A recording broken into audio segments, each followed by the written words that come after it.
The tall glass windows of Alexander Rothschild's penthouse showed the bright lights of New York City below. Inside, the sound of laughter and expensive champagne glasses clinking filled the air. Rich people in designer clothes moved around the large apartment, talking loudly about their money and business deals. Alexander stood near the huge black piano in the corner of his living room. He was 28 years old, tall and handsome with dark hair and cold blue eyes. His father owned one of the biggest tech companies in America, and Alexander would inherit everything someday. He knew he was lucky, and he liked to show it off. "This piano cost me $2 million, Alexander told a group of his friends who gathered around him. "It's from 1920. Only 5 like this exist in the world." The women in beautiful dresses touched the shiny black surface and made impressed sounds. The men in expensive suits nodded and talked about how much money they had spent on art and cars. "Do you play it?" asked Sarah, a blonde woman whose father owned 3 hotels in Miami. Alexander laughed. "Sometimes, but I'm too busy making money to waste time on music." "What a shame," said James, another rich young man. "Such a beautiful instrument should be played." Alexander's eyes got a mean look in them. He liked to play games with people, especially when he could show how much better he was than everyone else. An idea came to him and he smiled in a way that made people uncomfortable. "You know what?" Alexander said, raising his champagne glass high. "I have an idea for a fun game." Everyone stopped talking and looked at him. The music from the speakers got quieter as if the whole party was listening. "If anyone here can play this piano and make it sound beautiful," Alexander announced loudly, "I will marry them." The crowd gasped and then started laughing. Some people clapped their hands, others shook their heads and smiled.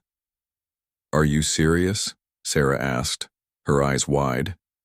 "Completely serious," Alexander said. "But it has to be really beautiful music. Not just hitting random keys." "Alexander, you're crazy," laughed James.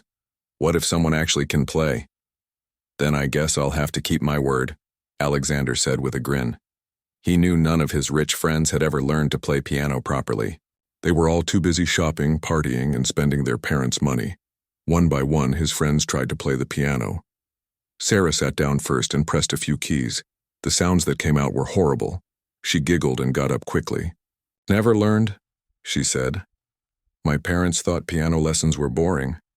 James tried next. He knew a little bit from when he was a child, but his playing sounded like a robot. There was no feeling in it at all. "Not bad," Alexander said. "But not beautiful either." More people tried. A woman named Lisa played Twinkle, Twinkle, Little Star with one finger. A man named Robert tried to play a song he heard on the radio, but it sounded terrible. Alexander watched all of this with a big smile on his face. He loved being right. He loved showing that his friends were just pretty faces with no real talents. While all the rich people were laughing and trying to play piano, Maria Santos was working quietly in the kitchen. She was 25 years old, with long black hair that she kept tied back and dark brown eyes. She wore a simple black dress and white apron, the uniform all the cleaning staff had to wear. Maria had been working for the catering company for 2 years. She cleaned up after rich people's parties to make money for her family. Her mother was sick and her younger brother was in college. Maria sent most of her money home to help them. She carried a tray of dirty champagne glasses from the living room to the kitchen. The rich people never looked at her. To them, she was invisible. They talked about private things right in front of her as if she was a piece of furniture. "More champagne," shouted a drunk man as Maria walked by. He didn't say please or thank you. Maria nodded and went to get a clean glass. She was used to being treated this way. Rich people always acted like the help didn't have feelings or thoughts. As she worked, she could hear the terrible piano playing from the living room. Each wrong note made her heart hurt a little. She loved music more than anything in the world, but she had to keep that part of herself hidden. When Maria was younger, she had been different. She grew up in a small apartment in Brooklyn with her parents and brother. Her father worked in a factory and her mother cleaned office buildings at night. They didn't have much money, but they had love and dreams. Maria's third-grade teacher, Mrs. Johnson, noticed that Maria was always humming songs and tapping rhythms on her desk. She asked Maria's parents to come to school for a meeting. "Your daughter has a gift," Mrs. Johnson told them. "She should learn piano." Maria's parents worked extra jobs to pay for piano lessons. Maria's teacher, Mr. Chen, said she was the most talented student he had ever taught. She practiced every day after school and dreamed of becoming a concert pianist. When Maria was 18, she got a scholarship to study music at Juilliard, one of the best music schools in the world. For 4 years, she studied with famous teachers and played with other talented students. She was going to be a professional musician, but then everything changed. During her last year at school, Maria's father had a heart attack. He couldn't work anymore, and the family had no money coming in. Maria's mother got sick from working too many jobs and too much stress. Maria had to make a choice. She could finish school and try to become a pianist, or she could get a job right away to help her family. For Maria, there was no choice at all. Family was more important than dreams. She left Juilliard 3 months before graduation and started working. First, she worked in a restaurant. Then she cleaned offices. Now she worked for the catering company, serving rich people who had everything she had ever wanted. Maria tried not to think about music anymore. It hurt too much to remember what she had lost. But sometimes, when she heard piano music on the radio or saw a piano in someone's house, her fingers would move by themselves, remembering all the songs she used to know. Tonight, listening to Alexander's friends destroy beautiful music on that expensive piano, Maria felt angry. They had everything: money, time, opportunity, but they didn't care about any of it. They treated music like a joke. Maria finished cleaning the kitchen and started picking up empty glasses from the living room. The party was getting louder and messier. People were drunk and laughing at their own terrible piano playing. "This is hopeless," Alexander called out. "I guess I'm safe. None of you can play well enough to marry me." Everyone laughed, but Maria could hear the mean tone in his voice. He was making fun of them, but they were too drunk to notice. As the night went on, the guests slowly started to leave. Alexander said goodbye to his friends, still joking about his piano challenge. Maria and the other workers began the big job of cleaning up the mess. Soon, Maria was alone in the apartment with Alexander. He had gone to his bedroom to make phone calls, and she could hear his voice talking about business deals. Maria finished, washing the dishes and putting away the expensive decorations. The piano sat in the corner, quiet and beautiful. Maria walked over to it slowly, as if it might bite her. She touched one key very softly, and the note rang out clear and pure. For a moment, Maria forgot where she was. She forgot about her uniform and her job and all the reasons she couldn't play anymore. The piano was calling to her, begging her to bring it to life. Maria looked around to make sure she was really alone. Then she sat down on the bench and put her fingers on the keys. Maria's fingers touched the piano keys like she was greeting an old friend. The apartment was quiet now. All the rich guests had gone home, leaving behind empty champagne bottles and the smell of expensive perfume. She pressed down on middle C, and the note filled the silent room. It was perfect and clear, like a bell ringing in the distance. Maria closed her eyes and felt something inside her chest wake up after a long sleep. For 3 years, she had not played piano. For 3 years, she had pushed down her love for music and told herself it didn't matter anymore. But sitting here in front of this beautiful instrument, she remembered who she used to be.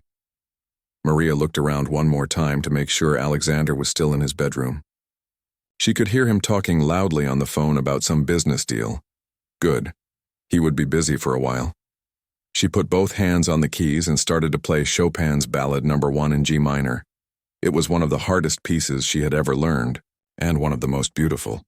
Her teacher at Juilliard used to say that this piece could make angels cry. At first, her fingers felt stiff. 3 years without practice had made them slow and uncertain. But muscle memory is a powerful thing, and soon her hands remembered every note, every delicate touch, every moment where the music needed to breathe. The music started soft and gentle, like a whisper in the dark. Maria's left hand played a simple melody while her right hand added quiet harmony. But Chopin was never simple for long. Soon the music began to grow and change, becoming more complicated and emotional. Maria forgot everything else in the world. She forgot about her cleaning uniform and her tired feet. She forgot about her mother's medical bills and her brother's college tuition. She forgot about all the dreams she had given up and all the sacrifices she had made. The music poured out of the piano and filled every corner of the expensive apartment. It bounced off the tall windows and danced around the crystal chandeliers. The notes seemed to paint pictures in the air, pictures of love and loss, hope and sadness, beauty and pain. As the piece continued, Maria's whole body moved with the music. Her shoulders swayed, her head nodded with the rhythm, and her face showed every emotion the music carried. When the melody was sad, tears came to her eyes. When it was joyful, she smiled without knowing it. The middle section of the ballade was like a storm. Maria's fingers flew across the keys, playing notes so fast they seemed to blur together. But every note was perfect, every phrase had meaning. This was not just playing, this was magic. Alexander had finished his phone call and was walking back to the living room to turn off the lights. He wanted to go to bed and forget about the silly party and his stupid friends. But as he got closer to the living room, he heard something that made him stop walking. Music. Real music. Beautiful, incredible music coming from his piano. At first, he thought he had left a CD playing or maybe the radio was on. But as he listened more carefully, he realized the sound was coming from the piano itself. Someone was playing it, and they were playing it better than Alexander had ever heard anyone play anything. He walked slowly toward the living room, being very quiet so he wouldn't interrupt the music. When he reached the doorway, he saw something that shocked him more than anything had ever shocked him in his whole life. Maria, the cleaning girl he had never really noticed, was sitting at his piano playing like a professional concert musician. Her eyes were closed, and her whole face glowed with joy and concentration. Her hands moved across the keys like they were dancing, creating sounds so beautiful that Alexander felt his heart beat faster. He had heard this piece before. His mother used to play classical music when he was a child, before she decided that business was more important than art. But he had never heard it played like this. Maria wasn't just hitting the right notes. She was telling a story, painting a picture, sharing her soul. Alexander stood frozen in the doorway, afraid to move or breathe too loudly. He didn't want to break the spell. He had never seen anything so beautiful in his entire life. Not any painting in his expensive art collection, not any sunset from his private jet, not any diamond necklace or fancy car. This was real beauty. This was what it meant to have a gift from God. The music began to build toward the ending. The storm was calming down, but the emotions were getting stronger. Maria's left hand played deep, powerful chords while her right hand sang a melody that seemed to come straight from heaven. Alexander found himself holding his breath. He had made fun of music and art his whole life. He had always said that practical things like money and business were more important than silly things like piano playing. But listening to Maria now, he realized how wrong he had been. This was not silly. This was the most important thing in the world. As the last notes of the ballade rang out in the silent apartment, Maria kept her hands on the keys for a long moment. She didn't want the magic to end. For 15 minutes she had been herself again, not a cleaning woman, not someone who had given up her dreams, but a musician, an artist, someone who could create beauty. Slowly, she opened her eyes and lifted her hands from the piano. The apartment felt too quiet now, like something important had just died. That was incredible. Maria jumped and spun around on the piano bench. Alexander was standing in the doorway, staring at her with an expression she had never seen on his face before. His usual confident smile was gone. Instead, he looked amazed and confused and maybe a little scared. "I'm sorry," Maria said quickly, standing up from the bench. "I didn't mean to. I shouldn't have. I was just—" "Don't apologize," Alexander said, walking into the room. That was the most beautiful thing I've ever heard. Maria felt her face get hot with embarrassment. She smoothed down her black uniform dress and stepped away from the piano like it might explode. "I was just finishing the cleaning, Mr. Rothschild. I'll get my things and go now." "Wait," Alexander said. "Please, don't go yet." Maria stopped walking toward the kitchen, but she didn't turn around to face him. Where did you learn to play like that? Alexander asked. Maria was quiet for a long moment. She could lie and say she had taken a few lessons as a child. She could make up a story about learning from YouTube videos. But somehow, after sharing her music with this room, lying felt impossible. Juilliard? She said quietly. Juilliard? Alexander repeated. The music school? Yes. But you're... Alexander started to say, then stopped himself. He was about to say, but you're a cleaning woman. But suddenly that seemed like a terrible thing to say. I studied there for 4 years, Maria said, still not turning around. Piano performance. Did you graduate? No. Why not? Maria finally turned to face him. There were tears in her eyes, but her voice was steady. Because my family needed money. More than I needed a diploma. The words hung in the air between them like a bridge that neither one knew how to cross. Alexander stared at Maria, really seeing her for the first time. Not the invisible cleaning woman, but a real person with dreams and talents and sacrifices. You gave up Juilliard to work as a... He started. To work, Maria finished. To take care of my family. To pay for my mother's medicine and my brother's college. Alexander felt something strange happening in his chest. It was like someone was squeezing his heart. He had never met anyone who had given up something they loved for someone else. Everyone in his world only cared about themselves. That piece you played, he said. What was it? Chopin's Ballade No. 1 in G minor, Maria answered. It was... Alexander searched for the right words. It was like listening to someone's soul. Maria looked surprised. She had expected him to be angry that she had touched his expensive piano without permission. She had not expected him to understand what the music meant. Music is the language of the soul, she said. That's what my teacher used to tell me. Your teacher was right, Alexander said. They stood looking at each other across the expensive living room. Alexander in his designer suit that cost more than Maria made in 3 months. Maria in her simple uniform that she had bought at a discount store. But for the first time, the difference in their clothes and money didn't seem to matter. What mattered was the music that still seemed to echo in the air around them. What mattered was the moment when pretending stopped and truth began. I should go, Maria said finally. It's very late. Yes, Alexander agreed, but he didn't move to let her pass. Thank you for letting me play, Maria said. I know I shouldn't have. Thank you for playing, Alexander interrupted. I know you didn't have to. Maria nodded and walked past him toward the kitchen to get her coat and purse. As she reached the doorway, Alexander called her name. Maria? She stopped and looked back at him. If you ever want to play again, he said, the piano will be here. Maria smiled. A real smile, not the polite one she wore while working. Good night, Mr. Rothschild. Good night, Maria. After she left, Alexander stood alone in his living room staring at the piano. The apartment felt different now. Everything looked the same. The expensive furniture, the crystal glasses, the designer decorations. But something had changed. Forever. He walked over to the piano and touched the keys where Maria's hands had been. They were still warm. For the first time in his life, Alexander Rothschild realized that he had been completely wrong about what was valuable in the world. Alexander couldn't sleep that night. Every time he closed his eyes, he heard Maria's music playing in his head. The beautiful sounds seemed to follow him from room to room in his big, empty apartment.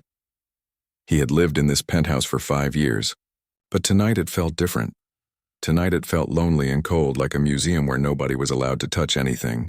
The expensive paintings on his walls looked fake compared to the real art Maria had created with her hands and heart. At 6 in the morning, Alexander gave up trying to sleep. He put on his running clothes and went to Central Park, hoping that by fresh air would clear his head. But even while jogging past the trees and lakes, he kept thinking about Maria. Who was she really? How could someone so talented be working as a cleaning woman? And why had he never noticed her before last night? Alexander had always prided himself on being smart and observant. He ran a successful business and made millions of dollars every year. But he had been blind to the most interesting person who had ever been in his house. When he got home from his run, Alexander called his assistant, Jennifer. "I need you to find some information for me," he said. "Of course, Mr. Rothschild. What do you need?" "There's a woman who works for the catering company we used last night. Her name is Maria Santos. I want to know everything about her." Jennifer paused. "Sir, is there a problem with the catering service?" "No problem," Alexander said quickly. I need the information." 3 hours later, Jennifer called him back. "I found what you asked for," she said. "Maria Santos, age 25, lives in Brooklyn with her mother and brother. She's worked for Premier Catering for 2 years. Before that, she worked at 3 different restaurants and a cleaning company." "What about school?" Alexander asked. "High school graduate. There's a record of her attending Juilliard School of Music for 4 years, but she didn't graduate." "Why didn't she graduate?" "I don't know, sir. The school wouldn't give me that information." Alexander thanked Jennifer and hung up the phone. So Maria had told him the truth. She really had studied at Juilliard, one of the most famous music schools in the world. That meant she wasn't just good at piano, she was probably amazing. But if she was that talented, why was she cleaning up after rich people instead of playing concerts around the world? Alexander spent the rest of the day thinking about this question. He tried to work on business papers, but he couldn't concentrate. He tried to watch television, but nothing seemed interesting. Finally, he decided he needed to see Maria again and ask her directly. The next evening, Alexander called Premier Catering and asked them to send Maria to clean his apartment. He told them he had spilled wine on his white carpet and needed someone to clean it right away. "We can send our best cleaner," the company owner said. "Maria Santos. She'll be there in 2 hours." Alexander spent those 2 hours getting nervous. He had talked to presidents and movie stars without feeling scared, but the thought of seeing Maria again made his hands shake. When Maria arrived at his door, she looked surprised to see him. "Mr. Rothschild, I thought you would be at work." "I wanted to talk to you," Alexander said. "Please come in." Maria walked into the apartment carrying her cleaning supplies. She looked around for the wine stain he had mentioned. "Where did you spill the wine?" she asked. "I didn't," Alexander said. "I lied to get you here." Maria put down her cleaning bucket and stared at him. "You lied?" "I needed to see you again. I needed to ask you some questions." "Mr. Rothschild, I could lose my job if my boss finds out I'm not really working." "You won't lose your job," Alexander promised. "If there's any problem, I'll take care of it." Maria didn't look convinced, but she sat down on the edge of his expensive white couch. "What do you want to ask me?" she said. Alexander sat across from her in a chair. Up close, he could see that Maria was even prettier than he had realized. She had dark eyes that seemed to hold secrets, and when she wasn't wearing her work uniform, she looked like she could be a model or an actress. "Tell me about Juilliard," he said. "What do you want to know?" "Everything. How did you get in? What was it like? Why didn't you finish?" Maria was quiet for a long moment, then she began to talk. "When I was 7 years old, my elementary school music teacher heard me humming a song. She said I had perfect pitch, which means I can hear exactly what note something is without looking at a piano. She told my parents I should take music lessons." "Did they have money for lessons?" "No," Maria said. "My father worked in a factory making car parts. My mother cleaned office buildings at night. But they both worked extra hours to pay for my piano lessons." Alexander tried to imagine his own parents working extra jobs for anything. They had always had more money than they knew what to do with. "My first piano teacher was Mr. Chen," Maria continued. "He was old and strict, but he was amazing. He taught me that music wasn't just about playing the right notes. It was about telling stories and sharing feelings." "Is that when you decided to become a professional musician?" "Yes. By the time I was in high school, I knew I wanted to spend my whole life playing piano. I practiced 4 hours every day after school.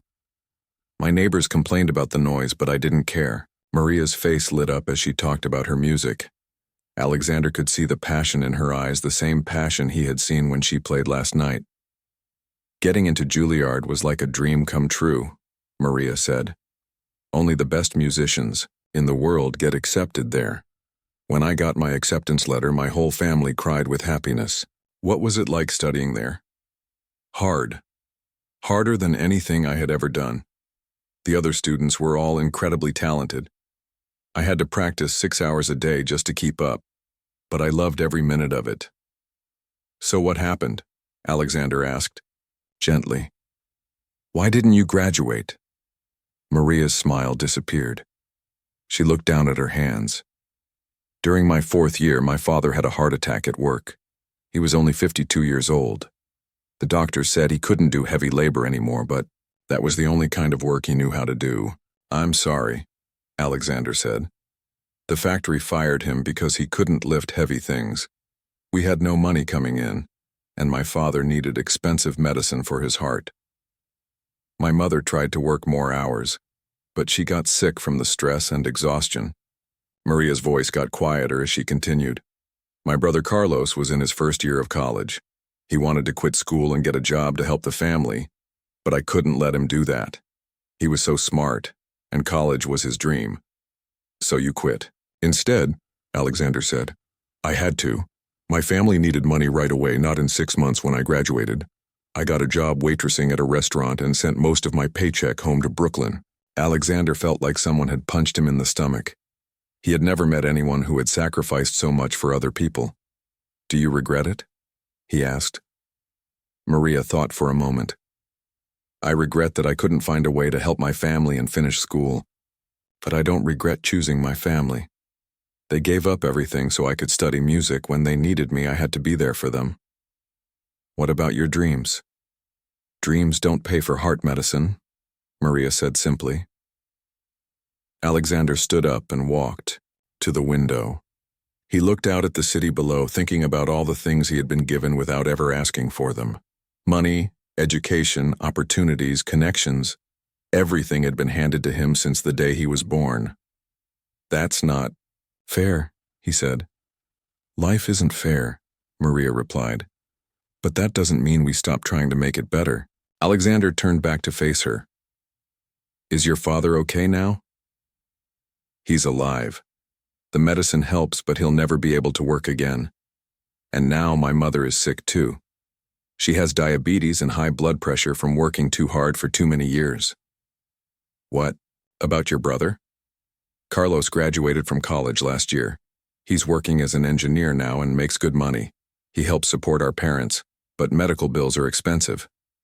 Alexander felt ashamed of himself. While Maria had been giving up her dreams to save her family, he had been buying cars he didn't need and throwing parties for people he didn't even like. Why do you still work for the catering company? He asked. Couldn't you get a better job with your education?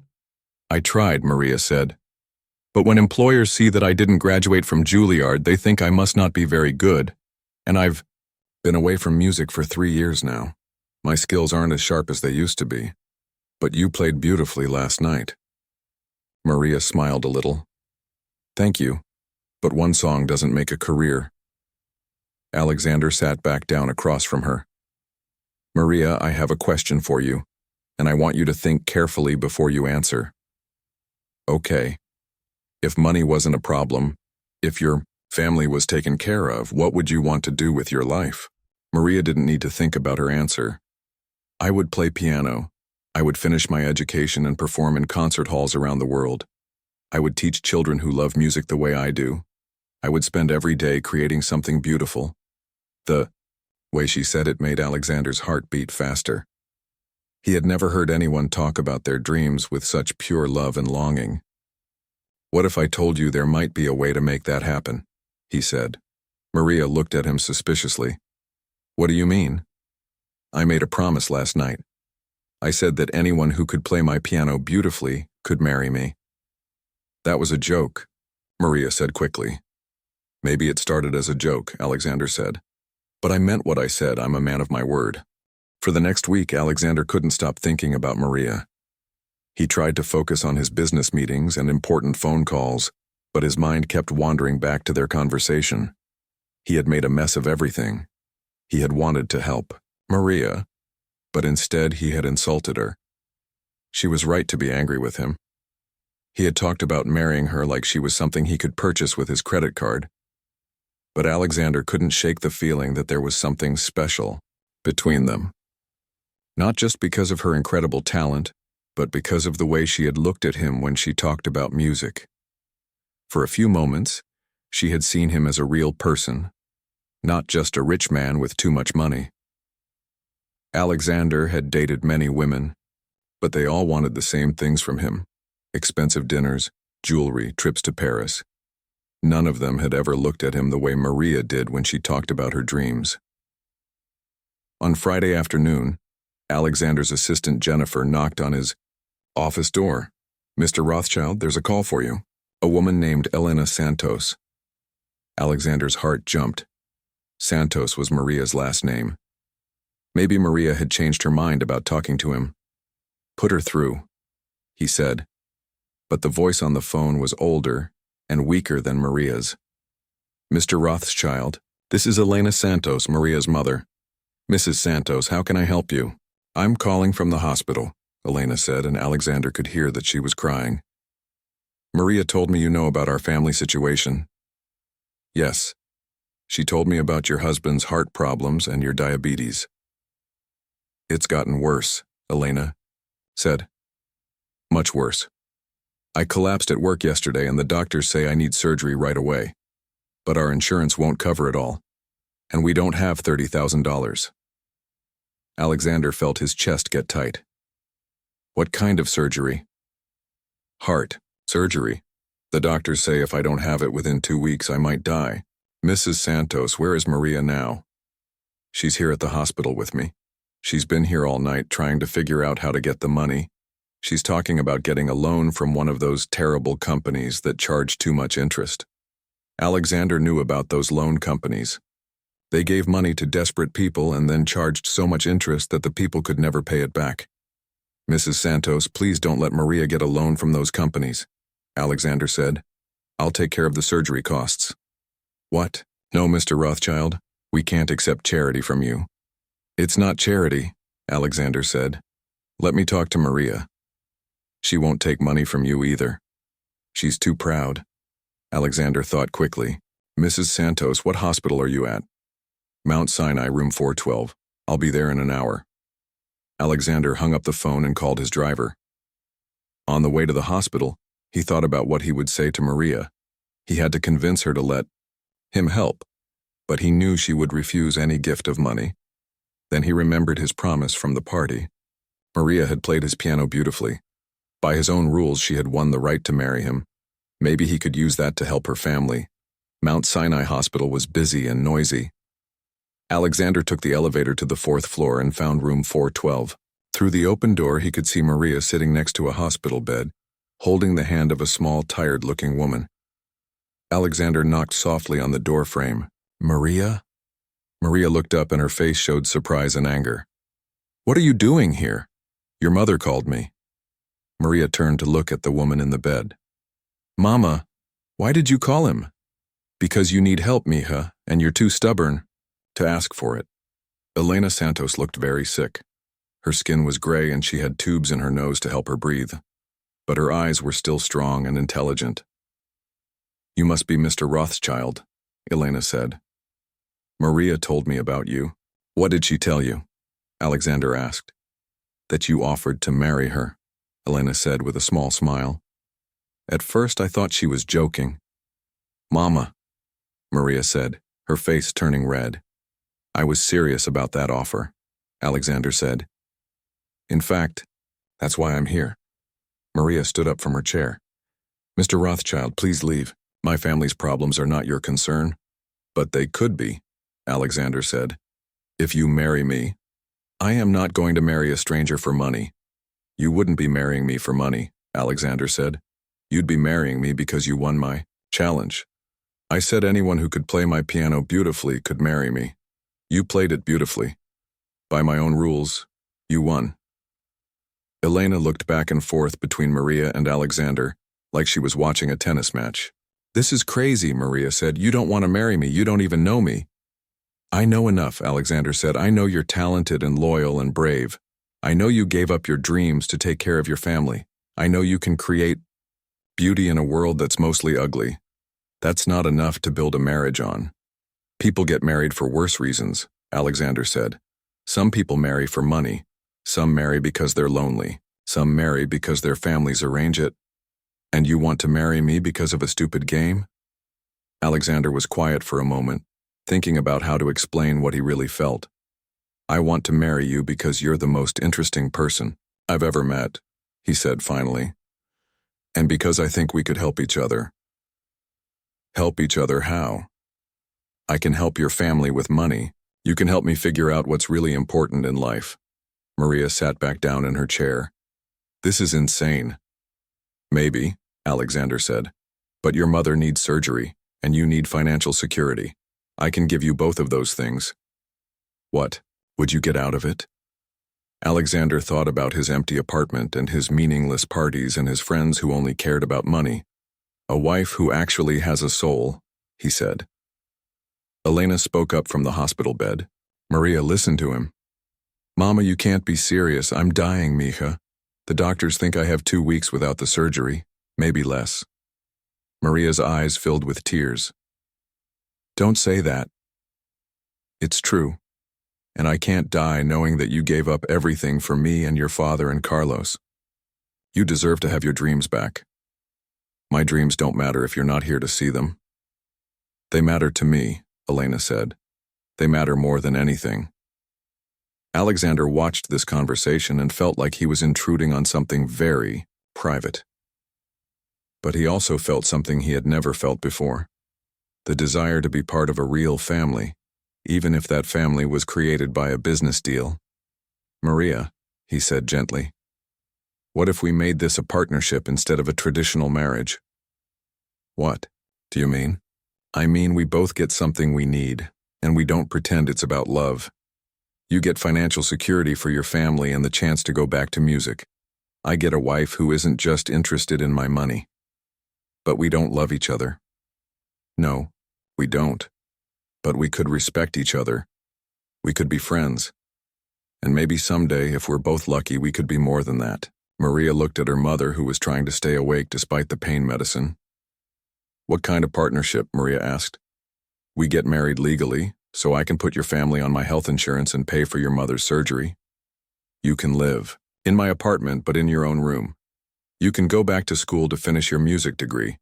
In exchange, you help me learn how to be a better person. For how long? As long as you want. If you decide after a year that you want a divorce, I'll give you enough money to live comfortably and pursue your music career. And if you decide you want a divorce, then I'll do the same thing. Maria was quiet for a long time. Alexander could see her thinking, weighing the options, trying to figure out if she could trust him. This is crazy, she said again. Crazy things sometimes work out, Alexander said. Elena reached out and took Maria's hand. Mija, this man is offering you a chance to have everything you've ever wanted. Your music, your education, security for the family. Don't let pride stop you from accepting a gift from God. You think Mr. Rothschild is a gift from God? Maria, asked Elena, looked at Alexander with her tired but wise eyes. I think he's a man who needs to learn how to use his blessings to help other people, and I think you're the person who can teach him. Alexander felt something warm spread through his chest. No one had ever talked about him like that before.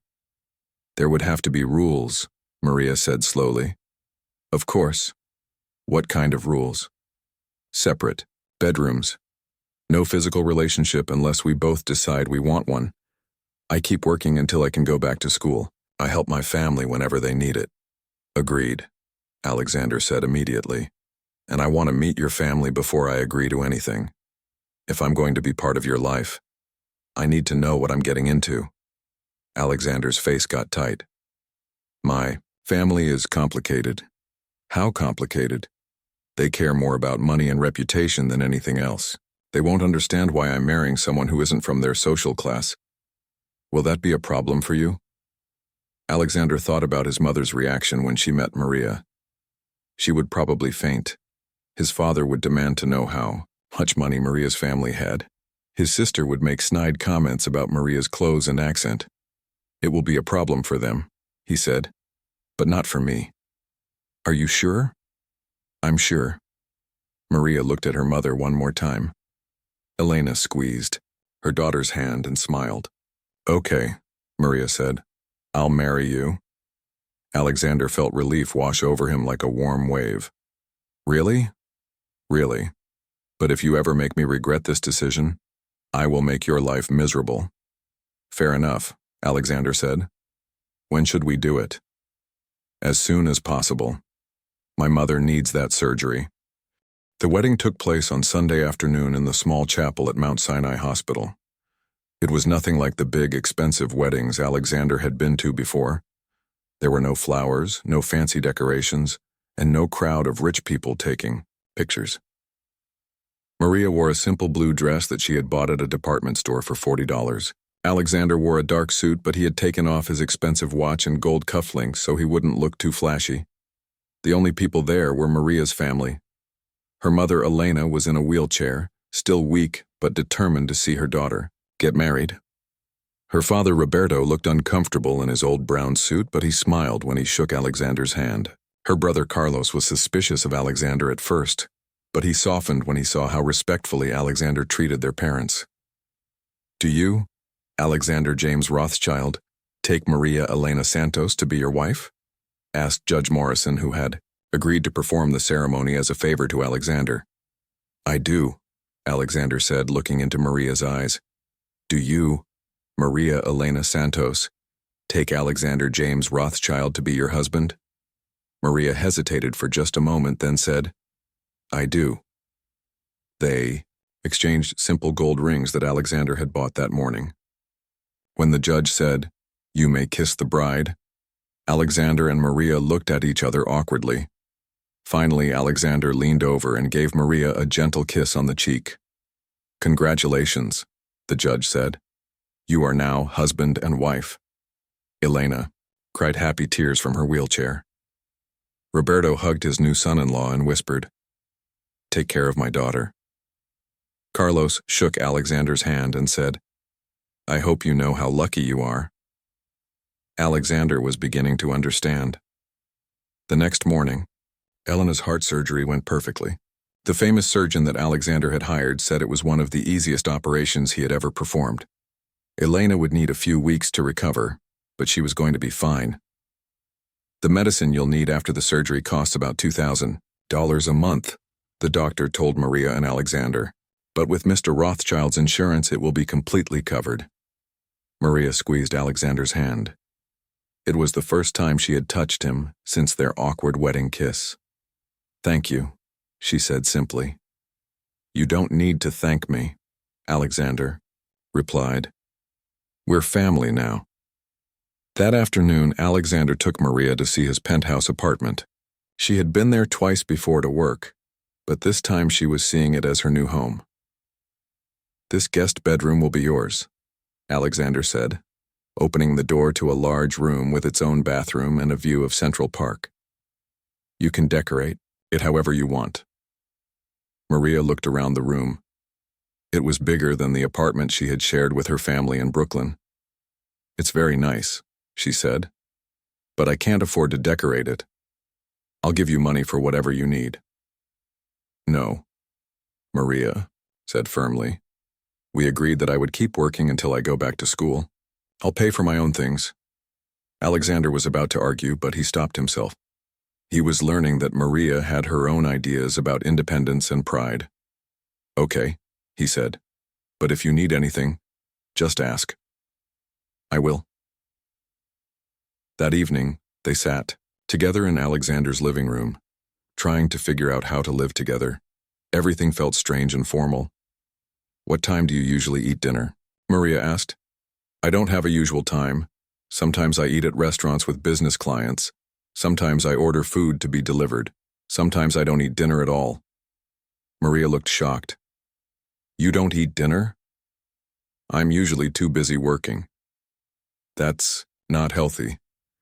I know, but from now on we'll eat dinner together every night that you're home, Maria said, at 7 o'clock. You don't have to cook for me. I like to cook, and you need to eat real food, not just restaurant meals and takeout. Alexander couldn't remember the last time someone had been concerned about whether he was eating properly. "What else do we need to discuss?" he asked. "Privacy," Maria said.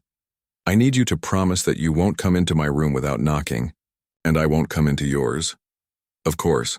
And we need to talk about your friends." "What about them?" "They're going to ask questions about our marriage. What are you going to tell them?" Alexander had been dreading this conversation. His friends were gossips who loved to spread rumors about each other. "I'll tell them we met, fell in love, and got married quickly." "They won't believe that." "Why not?" "Because people like you don't fall in love with people like me." "People like me?" "Rich people, important people, people who have choices." Alexander felt hurt by her words. "You think I'm just a rich person with no feelings? I think you're a person who has lived in a different world than me," Maria said carefully. "Your friends will think you're crazy for marrying someone who works as a cleaner. Then maybe they're not really my friends." Maria studied his face. "Are you prepared for that? Are you ready to lose friends and have people talk about you behind your back?"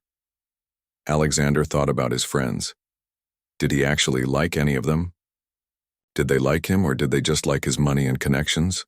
"If people judge me for marrying you, then I don't need them in my life," he said. "You say that now, but it might be harder than you think. We'll find out, won't we?" The next few weeks were an adjustment for both of them. Alexander had lived alone for so long that he had forgotten how to share space with another person. He left his clothes on the bathroom floor and forgot to replace the toilet paper when it ran out. Maria was used to cleaning up after other people at work, but she refused to be Alexander's maid at home. "I am your wife, not your housekeeper," she told him when she found his dirty dishes in the sink for the third day in a row. "I'm sorry. I'm not used to thinking about these things." "Then you need to learn." Alexander had to admit that Maria was a good teacher. She was patient but firm, and she never made him feel stupid for not knowing how to do basic things like load a dishwasher or sort laundry. In return, Alexander helped Maria with practical things she had never had to deal with before. He taught her how to use the fancy coffee machine and the complicated television remote. He showed her how to order groceries online and have them delivered. "This is amazing," Maria said the first time the groceries arrived at their door. "In Brooklyn, I had to take 2 buses to get to the good grocery store." "You can order anything you want," Alexander said. "Food, clothes, books, whatever you need." "I'm still going to pay for my own things," Maria insisted. "With what money? You quit your job to take care of your mother after the surgery." It was true. Maria had taken leave from the catering company to help Elena recover. She wouldn't be able to go back to work for at least a month. "I have some savings," Maria said. Alexander knew she didn't have much money saved. The medical bills and missed work had drained her small bank account. "Maria, we're married now. My money is your money." "That's not how I want this to work." "Then, how do you want it to work?" Maria thought for a moment. "I want to earn my own money. I want to contribute to this household." "You do contribute. You cook, you clean, you make this place feel like a home instead of a hotel." "That's not the same thing." Alexander was frustrated, but he was also impressed by Maria's determination to maintain her independence. "What if I hire you?" he said, suddenly. "Hire me to do what?" "To be my personal assistant. Jennifer handles my business appointments, but I need someone to help with personal things, managing the household, organizing social events, things like that." Maria looked suspicious. "You're just making up a job so you can give me money."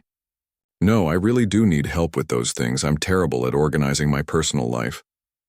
"How much would you pay me? How much do you think the job is worth?" Maria considered this. $60,000 a year. Alexander almost laughed. He spent more than that on wine in a year, but he could see that Maria was serious. "Deal," he said. "Really?" "Really. You start tomorrow." Maria smiled. A real smile, not the polite one she wore when she was being careful. "Thank you," she said. "Thank you for being willing to put up with me." That night, as they sat at the piano after dinner, Alexander asked Maria to play something. "What would you like to hear?" she asked. "Anything. I just like listening to you." Play. Maria chose a piece by Debussy, something gentle and dreamy. As the music filled the apartment, Alexander watched her face. When Maria played piano, she became a different person. The worry lines around her eyes disappeared and she looked younger and happier. "That was beautiful," he said when she finished. "Thank you. I've been thinking about what you said about going back to school. And I want to do it. But I want to apply to different schools, not just Juilliard." "Why?" "Because I want to study music education as well as performance. I want to learn how to teach children who love music but can't afford expensive lessons." Alexander felt something warm in his chest. Even when Maria was thinking about her own dreams, she was thinking about how to help other people. "That sounds perfect," he said. "It will take me 3 years to finish my degree." So you'll be stuck with me for at least 3 years?" Alexander looked at Maria, sitting at his piano in his apartment that was starting to feel like their apartment. "I can think of worse fates," he said. Maria smiled again, and Alexander realized that making her smile was becoming his favorite thing in the world. They were still strangers in many ways, still learning how to live together and trust each other. But they were also becoming something Alexander had never expected to be: happy. 3 months after their wedding, Alexander and Maria had settled into a comfortable routine. Every morning, Alexander went to his office while Maria spent time with her mother, who was recovering well from her surgery. Every evening at 7 o'clock, they ate dinner together and talked about their day. Alexander found himself looking forward to these conversations. Maria asked him questions about his business that no one had ever asked before. Not questions about how much money he made, but questions about whether his work made him happy and whether he felt proud of what he did. "Today I fired 20 people from the factory in Ohio," Alexander told her one evening over dinner. "Why?" Maria asked. "To save money. We can make the same products with fewer workers if we buy better machines." "What will happen to the people you fired?" Alexander had never thought about that before. "I don't know. They'll find other jobs, I suppose." "What if they can't? What if there are no other jobs in their town?" "That's not my responsibility." Maria put down her fork and looked at him. "Isn't it?" "What do you mean?" "You have the power to keep people working or to put them out of work. Don't you think that makes you responsible for what happens to them?" Alexander felt uncomfortable. Business is about making money, not about taking care of everyone's feelings. But those people have families. They have children and mortgages and sick parents, just like I did. When you fire them, you're not just taking away their jobs. You're taking away their ability to take care of the people they love. That night, Alexander lay in bed thinking about the 20 people he had fired. He didn't even know their names. He had never thought about their families or their problems. The next day, he called his manager at the Ohio factory. "Find out about the 20 people we let go yesterday," Alexander said. "I want to know if any of them are having trouble finding new work." "Sir?" "Just do it." A week later, his manager called back. 12 of the 20 people are still unemployed. The town doesn't have many job opportunities. "Set up a job training program," Alexander said. "Help them learn new skills so they can find work in other industries. I'll pay for it. That will cost about $50,000. "That's fine." Alexander didn't tell Maria what he had done, but somehow she found out. Her brother Carlos worked for a company that did business with Alexander's factory, and word traveled fast in the small business community. "You created a job training program for the people you fired," Maria said at dinner that night. "It was a good business decision," Alexander said, feeling embarrassed. "No, it wasn't," Maria said with a smile. "It was a good human decision." Alexander felt something he had never felt before when someone complimented him. Usually when people praised him, it was because they wanted something from him. But Maria's praise felt different. It felt real. "Your mother is doing much better," Alexander said, changing the subject. "Yes, she is. The doctor says she can go back to light work in a few weeks." "Does she want to go back to work?" "She says she's bored sitting at home all day. But I think she's also worried about money, even though you're paying for everything." "What do you mean?" She's proud, like me. She doesn't like feeling like she's taking charity. Alexander thought about this. He was learning that Maria's family had a different relationship with money than his family did. For them, money wasn't just a number in a bank account. It was security, dignity, the ability to take care of yourself. "What if I offered your mother a job?" he suggested. "Doing what?" "I don't know yet, but she's smart and experienced. There must be something she could do." The next day, Alexander visited Elena in Brooklyn. The apartment was small and old, but it was clean and filled with love. Photos of Maria and Carlos covered every surface, along with pictures of grandparents and cousins and family celebrations. "Mr. Rothschild," Elena said, looking surprised to see him. "Is everything okay? Is Maria all right?" "Maria is fine. I came to talk to you about something else." Elena made coffee and they sat at her small kitchen table. Alexander felt strange being in such a humble place, but he also felt more comfortable than he did at most of the fancy parties he attended. "Mrs. Santos, I have a proposition for you." "What kind of proposition?" "I want to start a foundation that helps families like yours. Families where someone is sick and needs expensive medical care, but they can't afford it." Elena's eyes got wide. "That's a wonderful idea. I need someone to run it, someone who understands what these families are going through, someone who can help them navigate the medical system and find the resources they need." "You want me to run it?" "I think you'd be perfect for the job. You've been through this experience yourself. You know how scary and overwhelming it can be." Elena was quiet for a long moment. "How much would you pay me?" $60,000 a year to start, more as the foundation grows. It was more money than Elena had ever made in her life, but Alexander could see that she wasn't thinking about the money. She was thinking about the families she could help. "I would like that very much," she said finally.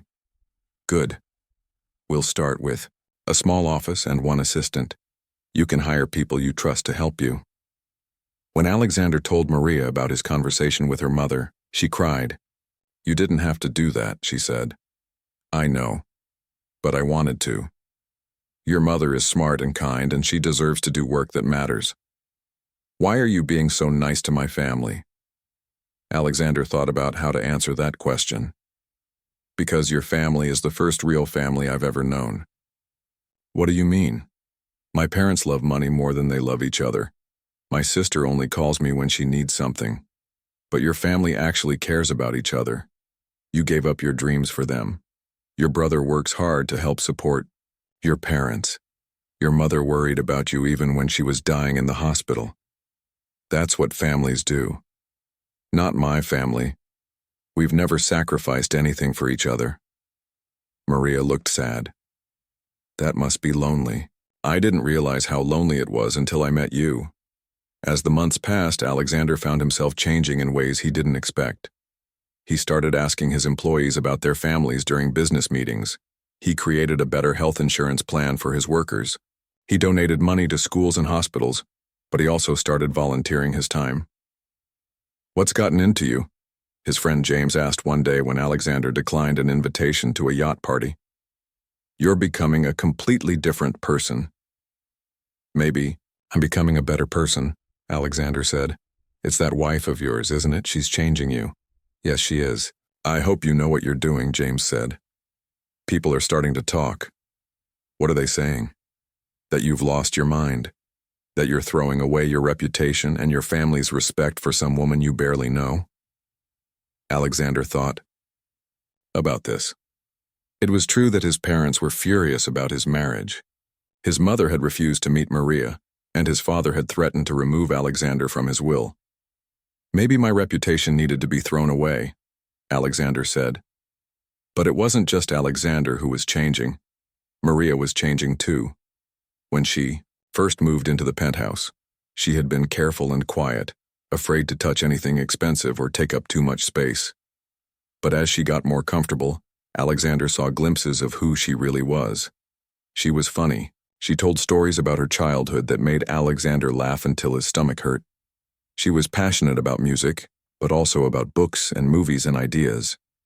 She had opinions about everything, and she wasn't afraid to argue with Alexander when she disagreed with him. "I think you should fire your financial advisor," she said one evening. "Why?" "Because he invests your money in companies that pay their workers terrible wages. You're making money off other people's suffering. That's just how business works." It doesn't have to be. Maria was right, and Alexander knew it. He started researching his investments more carefully, choosing companies that treated their employees well, and tried to make the world better. The biggest change, though, was in how Alexander felt about coming home. For years, his apartment had been just a place to sleep and store his things, but now it was a place where someone was waiting for him, someone who cared about his day and wanted to share their own thoughts and experiences with him. Every evening he heard music coming from the piano as he walked toward the front door. Maria played for at least an hour after dinner, and Alexander loved to sit and listen. Sometimes she played classical pieces, but sometimes she played songs from movies or even pop music that she arranged herself. "Play something you've never played before," he asked her one night. "I don't know any pieces you haven't heard. I mean something you wrote yourself." Maria looked embarrassed. "I don't write music." "You should try." "I'm not a composer." "How do you know?" "You've never tried." Maria started experimenting with writing her own music. At first, she just played around with simple melodies. But soon she was creating beautiful, complex pieces that sounded like they belonged in concert halls. "That's incredible," Alexander said after she played one of her compositions. "You should record it." "Don't be silly." "I'm serious. I know people in the music industry. I could arrange for you to make a professional recording." "Alexander, you can't solve everything with your connections and money." "I'm not trying to solve anything. I'm trying to support my wife's talent." The word wife still sounded strange when either of them said it. They were married. The morning after Alexander and Maria first kissed, everything felt different.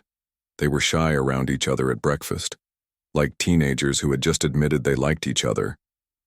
Alexander caught himself staring at Maria while she read the newspaper, and she blushed when she noticed. "I have a board meeting today," Alexander said, trying to sound normal. "I have school interviews," Maria replied. "3 different universities want to meet with me." "That's wonderful. Which one are you most excited about?" "Columbia has the best music education program. I think I could really learn how to help children there." Alexander smiled. Even when talking about her own future, Maria was thinking about how to help others. "Whatever you decide, I'm proud of you," he said. Maria reached across the table and squeezed his hand. It was a small gesture, but it made Alexander's heart beat faster. "I'll see you tonight," she said. "I'll see you tonight." Alexander went to work feeling happier than he had in months. The board meeting was about quarterly profits and expansion plans, but he found himself thinking about Maria's smile instead of business numbers. He didn't know that his happiness was about to be destroyed. At lunchtime, Alexander's assistant, Jennifer, knocked on his office door with a worried expression. "Mr. Rothschild, your mother is here to see you." Alexander's good mood disappeared instantly. His mother, Victoria Rothschild, never came to his office unless something was very wrong. Victoria walked into Alexander's office like she owned it, which in a way she did. She was 60 years old, perfectly dressed, and had the kind of cold beauty that intimidated everyone around her. "Mother," Alexander said, standing up. "This is unexpected." "Sit down, Alexander. We need to talk." Victoria sat across from his desk and placed a manila folder in front of him. "What's this?" Alexander asked. "Open it." Inside the folder were photographs, pictures of Maria leaving their apartment building, pictures of her visiting her family in Brooklyn, pictures of her cleaning at various jobs before they were married. "Where did you get these?" Alexander asked, his voice getting angry. "I hired a private investigator. I wanted to know exactly who my son had married. You had no right to do that. I have every right to protect this family's reputation. Do you have any idea what people are saying about you?" Alexander looked through the photographs. They weren't scandalous, but they told the story of Maria's humble background very clearly. "I don't care what people are saying." "Well, you should care. Because tomorrow morning, these pictures are going to be on the front page of 3 different newspapers. Alexander felt like someone had punched him in the stomach. What? Someone leaked them to the press, along with the story of how you met your wife and why you married her. Who? Does it matter? The damage is done. Alexander stood up and started pacing around his office. Mother, you have to stop this. Call the newspapers. Offer them money. It's too late. The stories are already printed. They'll be in stores in the morning. Victoria opened her expensive purse and pulled out a newspaper proof. The headline read, "Billionaire's Cinderella, the cleaning lady who married into millions." Below the headline was a large photo of Maria in her cleaning uniform, next to a photo of Alexander at a fancy party. They know everything, Victoria said. About her family's financial problems, about her mother's surgery, about the fact that you married her right after meeting her. They're calling it a business transaction. Alexander felt sick. He thought about Maria, who was probably at Columbia University right now, talking to professors about her dreams of teaching music to children. Tomorrow she would wake up to find her face on newspaper stands across the city. "Why did you do this?" he asked his mother. "I didn't leak the story, but I'm not sorry it came out. Alexander, you've lost your mind. This girl has made you forget who you are and what you owe to this family." "What I owe to this family?" "Your father built this company from nothing. Your grandfather fought to establish our place in society. And you're throwing it all away for some woman you barely know." "I know her better than I've ever known anyone. You know what she's shown you. But what happens when the novelty wears off? What happens when you realize you have nothing in common with someone from her background?" Alexander looked at his mother's cold, beautiful face and realized something terrible. "You don't know what love is, do you? Love is a luxury for people who don't have responsibilities. You have a duty to this family, to this company, to your social class." "My social class?" "Yes. There are rules, Alexander. We marry people from good families. We associate with people who understand our world. We don't mix with the help. Maria is not the help. She's my wife. A wife you married for publicity, and now that publicity is going to destroy you." Victoria stood up and smoothed her skirt. "The board is meeting tonight. Emergency session. They want to discuss your fitness to run this company." "What?" "They're concerned about your judgment, about your ability to make rational decisions." "Because I married someone I love?" "Because you married someone inappropriate, and it's becoming a public embarrassment." Alexander felt everything he had worked for slipping away.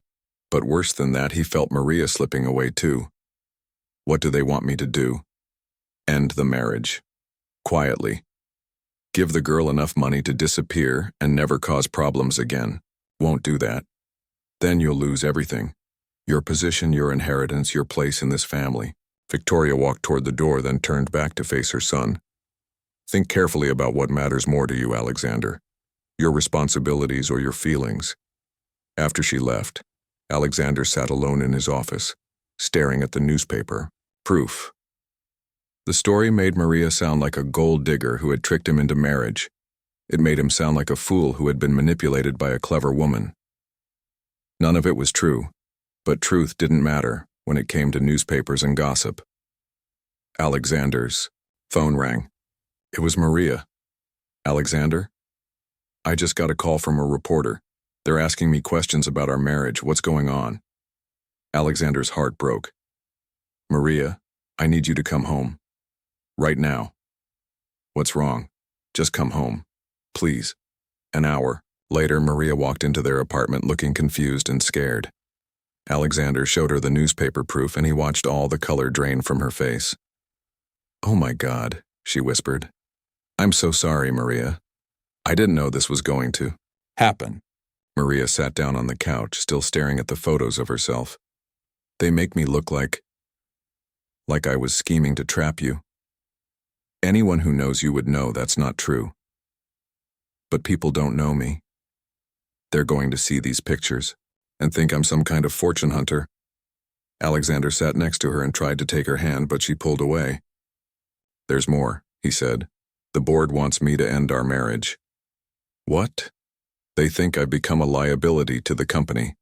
They want me to divorce you and give you money to go away quietly. Maria stood up and walked to the window. Outside, New York City sparkled in the afternoon sun, but the view looked cold and unfriendly now.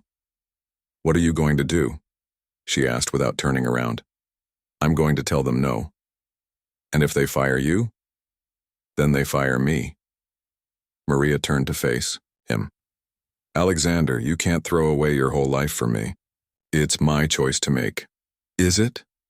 What about all the people who work for your company? What about the foundation my mother runs? What about all the good things you've been doing with your money and influence? Alexander hadn't thought about that. If he lost his position, he would also lose his ability to help people. I'll figure something out, he said. No, you won't. You'll be just another rich man with a trust fund but no real power. You won't be able to create jobs or help families or change anything. Maria, what are you saying? I'm saying maybe your mother is right. Maybe we're from different worlds, and maybe trying to bridge that gap hurts more people than it helps. You don't believe that, don't I? Look at what's happened. Your family hates me, your business is in trouble. My face is going to be in newspapers making me look like a liar and a schemer. None of that matters if we love each other. Maria's eyes filled with tears. But is love enough? Is it enough to justify destroying everything you've worked for? Maria, you're not destroying anything. You're the best thing that's ever happened to me. And you're the best thing that's ever happened to me. But maybe that's not enough. Alexander felt panic rising in his chest. What are you saying? I'm saying, maybe I should leave. Maybe I should take some money and disappear like your mother wants. Then you can keep your company and your family and your position in society. I don't want any of those things without you. You say that now, but what about in 5 years? What about when you realize that I'll never fit into your world and you'll never really fit into mine? We don't have to fit into anyone else's world. We can create our own world. Maria walked over to the piano and touched the keys gently. Do you remember the first night I played for you? You asked me what the music meant. I remember. I told you that music is the language of the soul, but sometimes souls speak different languages, Alexander. Sometimes they can't understand each other no matter how hard they try. Maria, please don't do this. I love you, she said, and the words sounded like goodbye. I love you more than I ever thought I could love anyone, but love isn't always enough. Yes, it is. Love is the only thing that matters. Alexander spent the worst night of his life sitting alone in his empty apartment. Maria had left with just one suitcase, saying she would send for her other things later. The silence felt like it was crushing him. He walked from room to room, remembering how different everything had felt when Maria was there. The kitchen where she had cooked dinner for them every night. The living room where they had talked for hours about their dreams and fears. The piano where she had created magic with her hands. Now it was just an expensive apartment full of expensive things that meant nothing. At 3 a.m, Alexander sat down at the piano and tried to play one of the pieces Maria had taught him. But his fingers were clumsy and the music sounded hollow without her there to guide him. He thought about the choice he had to make in the morning. Keep his company and his money and his family's approval, or choose love and lose everything else. 6 months ago, it would have been an easy choice. Business always came first. Money was the most important thing. Love was just a nice feeling that people talked about in movies. But Maria had changed him. She had shown him what it felt like to care about something more than profit margins and stock prices. She had taught him that there were things more valuable than money, like integrity and kindness, and the ability to help other people. The question was he brave enough to choose those things over everything he had been taught to value? At 6 a.m, Alexander made his decision. He called the chairman of the board and asked for an emergency meeting at 8 o'clock. Then he called his lawyer and his accountant and asked them to meet him at the office. I need to know exactly what will happen if the board fires me, he told them. You'll lose your position as CEO, his lawyer said, but you'll still have your trust fund and your stock in the company. How much money would that be? About $50 million. Enough to live very comfortably, but not enough to maintain your current lifestyle or business influence. And if I resign instead of being fired? The same financial situation, but you keep your dignity. Alexander nodded. $50 million was still more money than most people could imagine, but it wasn't enough to run a foundation or create jobs or change the world the way he had been doing. At 8 o'clock, Alexander walked into the boardroom for what he knew would be the last time. "Gentlemen," he said, "I've made my decision." The 12 board members looked at him expectantly. "I resign as CEO of Rothschild Industries, effective immediately." There was silence around the table. "Alexander," the chairman said carefully, "are you sure you want to do this? We're willing to work with you if you end your marriage." "I'm not ending my marriage, and I'm not just resigning as CEO. I'm selling all my stock in the company." "What?" "I don't want to be part of a business that values money more than people. I don't want to work with people who think a person's worth is determined by their bank account." "You're making a huge mistake," one of the board members said. "Maybe, but it's my mistake to make." Alexander stood up and walked toward the door. "Oh, and gentlemen, you might want to read the newspapers this morning. I gave an interview to 3 different reporters last night." After he left the boardroom, Alexander went straight to Brooklyn. He needed to find Maria and tell her what he had done. Maria was staying with her parents, sleeping on the couch in their small living room. When Alexander knocked on the door, Elena answered. "Alexander, what are you doing here?" "I need to talk to Maria. She doesn't want to see you right now." "Please, Mrs. Santos, it's important." Elena studied his face, then stepped aside to let him in. Maria was sitting at the kitchen table with a cup of coffee and a newspaper. When she saw Alexander, her face showed surprise and pain. "What are you doing here?" she asked. "I came to tell you that I quit." "You quit what?" "Everything. I resigned as CEO. I sold my stock in the company. I chose you." Maria stared at him. "You what?" "I chose you over everything else, just like you asked me to." "Alexander, you didn't have to." "Yes, I did. Because you were right. If I couldn't choose you when it mattered, then I didn't deserve you." Maria's eyes filled with tears. "But your company will be fine without me. Better, probably. They can go back to caring only about money." "Your family?" "My mother already disowned me. She called this morning to tell me I was no longer her son." "Oh, Alexander. It's okay. I realized that I never really had a family anyway. Not the kind that matters." Alexander sat down across from Maria at the small kitchen table where he had first talked to her mother about starting the foundation. "Maria, I know I hesitated last night. I know I made you doubt whether I really loved you, but I need you to know that giving up everything else was the easiest decision I've ever made. What are you going to do now?" "I don't know. I have some money saved, enough to live on for a while.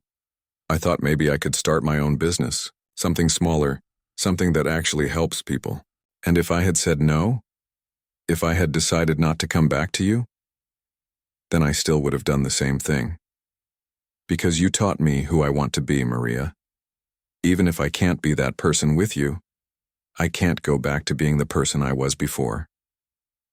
Maria reached across the table and took his hand. "You really quit everything?" "Everything. For me, for us, for the chance to build something real together." That afternoon, Alexander and Maria went for a walk in Prospect Park. It was a cold February day, but the sun was shining and they had a lot to talk about. "I've been thinking," Maria said as they sat on a bench watching children play on the playground. "Maybe this is a good thing." "What do you mean?" "Maybe we needed this crisis to figure out what really matters to us." "And what really matters?" "Each other, and the chance to do meaningful work together." Alexander squeezed her hand. "I love you, Maria. I should have said that more clearly last night. I love you too. And I'm sorry I ran away instead of fighting for us." "You were protecting yourself, I understand that." They sat in comfortable silence for a while, watching the world go by. "I have an idea," Maria said suddenly. "What kind of idea?" "What if we started a music school? A place where children from families like mine could learn to play piano and violin and other instruments, even if they can't afford expensive lessons." Alexander felt excitement building in his chest. That's a wonderful idea. We could use some of your money to buy a building and hire teachers. I could run the educational programs, and you could handle the business side. We'd be partners in everything. 6 months later, Alexander and Maria stood in front of a beautiful old building in Queens that had once been a bank. Now it was the Santos Rothschild Music Academy, a place where children from all backgrounds could learn to play music regardless of their family's financial situation. Are you ready? Maria asked, as they prepared to open the doors for the first day of classes. I'm ready, Alexander said. The local newspaper had sent a photographer to cover the opening. This time the headline read, "Former CEO and wife open music school for underprivileged children." But Alexander and Maria barely noticed the photographer. They were too busy watching 50 excited children walk through the doors carrying violin, cases and sheet music ready to discover the magic of making music. "Mrs. Santos Rothschild?" asked a 7-year-old girl with pigtails. "When can I start learning piano?" "Right now," Maria said with a huge smile. "Let me show you to your classroom." As Maria led the little girl down the hallway, Alexander watched and felt his heart fill with happiness. This was what success really looked like. Not money in the bank or his name on a building, but the chance to help other people discover their talents and pursue their dreams. That evening, after all the students had gone home, Alexander and Maria sat together at the piano in the main classroom. "Play something," Alexander said. "What would you like to hear?" "Something you wrote.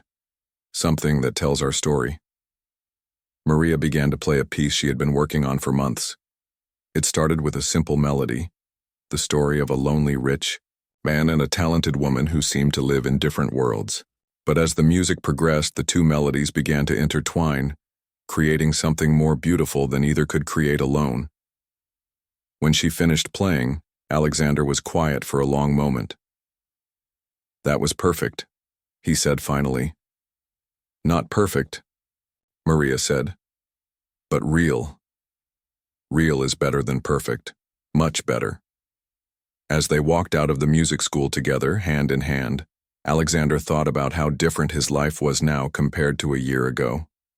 He had less money, fewer possessions, and no powerful position in the business world, but he had Maria. He had meaningful work. He had the respect of people who mattered to him, and he had learned the most important lesson of his life. That love isn't just a feeling, it's a choice you make every day. "What are you thinking about?" Maria asked as they got into their modest car. "I'm thinking that if someone told me a year ago that losing everything would be the best thing that ever happened to me, I would have thought they were crazy. And now? Now I know they would have been right." Maria smiled and leaned over to kiss his cheek. "I'm proud of you, Alexander. You've become the man I always knew you could be." "I couldn't have done it without you." "Yes, you could have. I just helped you remember who you really were underneath all that money and pride."